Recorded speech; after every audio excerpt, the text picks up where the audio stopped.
আমরা এই সোনারগাঁওবাসী আমরা অর্থের দিক থেকে দুর্বল হতে পারি, কিন্তু আদর্শের দিক থেকে কিন্তু আমরা দুর্বল নই। বিভিন্ন বিভ্রান্তকর তথ্য আমার কাছে আসে, আমি শুনেও না শুনি, কারণ আমি চাই না আমাদের দলের মধ্যে কোনো বিশৃঙ্খলা হোক।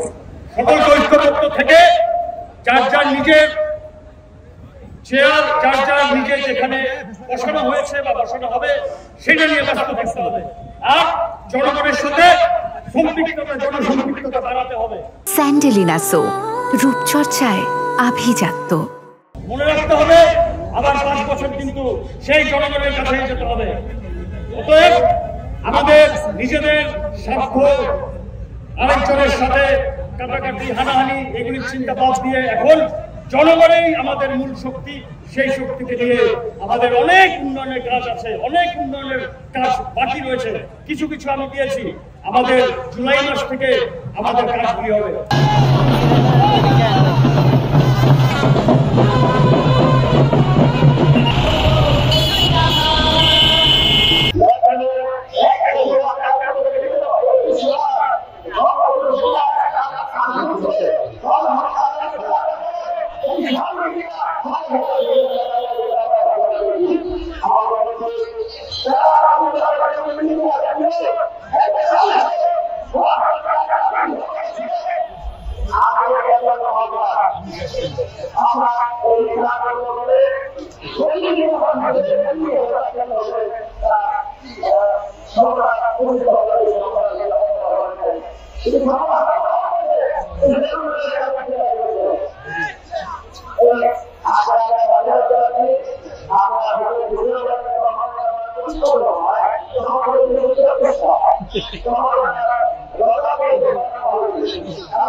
যাকে আপনারা নির্বাচিত করে পার্লামেন্টে পাঠিয়েছেন কথা বলার জন্য, তিনি কথা বললেন, বলবেন না ভাই?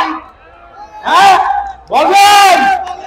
আমি আপনাদেরকে মনে করে দেওয়া যায়, কথাটা আমি মনে করে দিতে চাই একটাই, নৌকা ভাসছে, সারা দেশের মানুষ উন্নয়নের জোয়ারে হাসছে।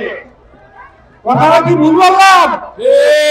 মদনপুর পর্যন্ত পাস হয়ে গেছে 28,400 কোটি টাকা মেট্রো রেল আসবে।